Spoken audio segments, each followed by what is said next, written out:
वो जुवेद भाई की कॉल आई थी आज। तुम्हें भी ट्राई कर रहे थे, शायद तुमने देखा नहीं होगा। हाँ, वो कॉल्स आ रही थी, मुझे पता नहीं चला। क्या कह रहे थे वो? कुछ नहीं, बस कि कल आके पिक कर लेगा तुम्हें। अच्छा, मैं एक काम करूंगी, उन्हें कॉल करके मना कर दूंगी। क्यों मना कर दोगी? अम्मी, आप ही तो कह रही थी हसन के लिए लड़की देखने जाना है। मतलब लड़की देखने जा रहे हो तो कौन लड़की? हाँ, वो सफिया आई थी, किसी लड़की का बता रही थी, कह रही थी कि बहुत अच्छी है, पढ़ी लिखी भी है, लेकिन खानदान हमारे बराबर का नहीं है। कोई पिक्चर वगैरह देख कर गए वो? हाँ, वो तस्वीर की क्या जरूरत है? जब मैंने देख ली, मुझे पसंद है तो ठीक है। जी अम्मी, मैंने खा लिया, मैं आराम करने जा रहा हूँ।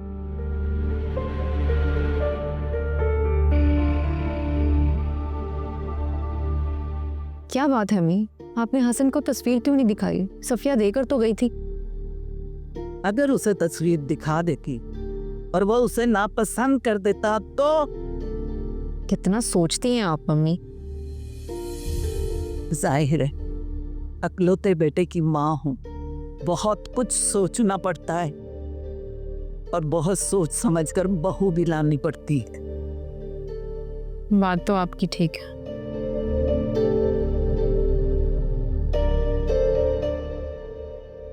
सहर, आ जाओ बेटे, खाना ठंडा हो रहा है।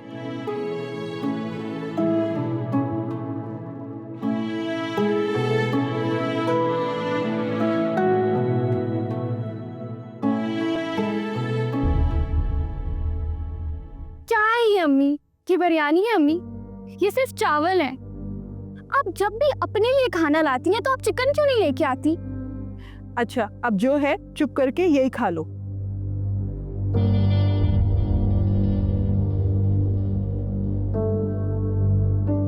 हाँ, याद आया, शकीला खाला अंबर के लिए रिश्ता देखने गई थी। अच्छी बात है। ऐसी बातें हो रही थी तो मुझे याद आया कि जब मैं भी बहुत दूर चली जाऊंगी शादी करके तो आप मिस करेंगी मुझे। ऐसा भी हो सकता है कि तुम्हें दूर जाना ही ना पड़े। क्या मतलब? मतलब ये कि हो सकता है कि तुम्हारी शादी यहीं कहीं आसपास हो जाए, तुम्हें दूर जाना ही ना पड़े। आप शायद भूल रही हैं कि आप मुझे बता चुकी हैं कि फुप्पो ने जुबैर के लिए मेरा हाथ मांगा। अरे बेटा, वो तो बहुत पहले की बात है, तब तुम्हारे अब्बू जिंदा थे।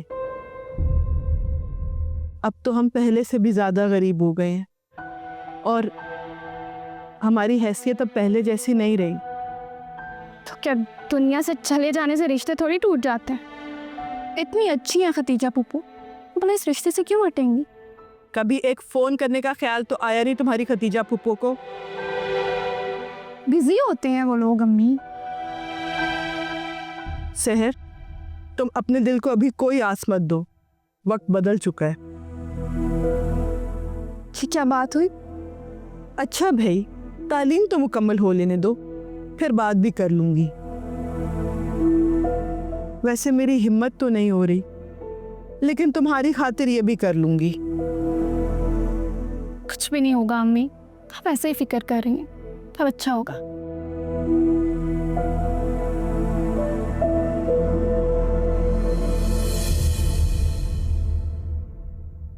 रमशा कहाँ है?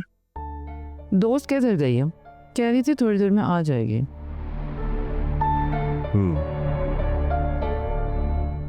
खाना किसने बनाया? राविया भाभी ने। टेस्टी है और उसकी तरह। अपने लिए वो ले गई थी? जे पूरा बोल भर कर। कोई बात नहीं, तुम खुद डाल दिया करो। आप फिक्र मत करें, रोजाना सुबह और शाम का खाना वो यहीं से लेकर जाती हैं। अपने घर से वो नाश्ता ही बनाती हैं। ख्याल रखा करो उसका, बल्कि गाय बगाया खुद भी पूछ लिया करो कि किसी चीज की जरूरत तो नहीं उन्हें। सारी ज़रूरियात तो पूरी कर रहे हैं उनकी, और इतना तो बनता भी नहीं है हमारा जितना हम कर रहे हैं। और आप इतना मत सोचा करें उनके बारे में। मरहूम भाई का खानदान है तो मेरी जिम्मेदारी बनती है ये सब। कहाँ लिखा है कि एक भाई मर जाए तो सारी जिम्मेदारी दूसरा भाई संभाल ले? वही मैं अखलाकी जिम्मेदारी की बात कर रहा हूँ। अखलाकी जिम्मेदारी ये क्या कम है कि हम उन्हें इस घर में रहने दे रहे हैं? उनका हिस्सा है, अपने बाप के हिस्से में रह रहे हो। रहने दे सफदर साहब, मुंह मत खुलवाए मेरा। सारी जिंदगी आपके भाई ने खुर्द-बुर्द ही की है, कभी इससे पैसे लिए कभी उससे पैसे लिए। वो तो उसके मरने के बाद आपने पैसे देकर लोगों को ये घर छुड़वाया है, वरना उनके पोषण के साथ हमारा पोषण भी गया था। रजिस्ट्री तो एक ही थी ना, और वो भी पता नहीं किसके पास गिरवी रखी हुई थी।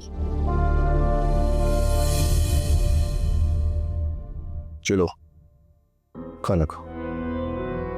और ये ना मुझ पर गिल्ट का बोझ मत डाला करें। मैंने राबिया भाभी को कितनी दफ़ा कहा है कि काम वाली रख लें, लेकिन नहीं, उन्हें तो खुद शौक है सारा दिन घर पर काम करने का।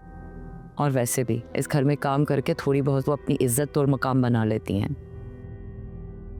छोड़ो इन बातों को, खाना खाओ। वैसे भी खाना खुश दिली से खाना चाहिए।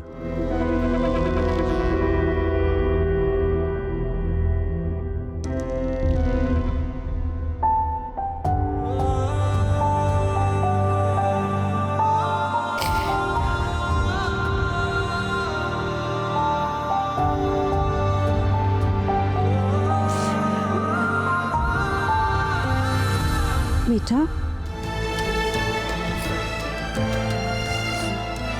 ये क्या फिर से रो रही हो? अम्मी मुझे भी शादी नहीं करनी है, अभी मुझे पढ़ाई करनी है अम्मी। तो बेटा, कौन सा तुम्हारी शादी कल ही हो रही है? अभी कुछ वक्त तो लगेगा ना। हाँ लेकिन मुझे बहुत पढ़ाई करनी है अम्मी, मुझे आगे बढ़ना है। मैं शादी के बारे में सोच भी नहीं सकती हूँ। तुम्हारे अब्बू नहीं मानेंगे। बहुत मुश्किल से वो यहाँ तक पढ़ने के लिए माने थे। अम्मी मैं अब बस बात कर लेती हूँ। क्या लगता है तुम्हारी बात सुनेंगे वो? बेटा, जो हो रहा है उसे होने दो, खुद को किस्मत के हवाले कर दो। कैसे?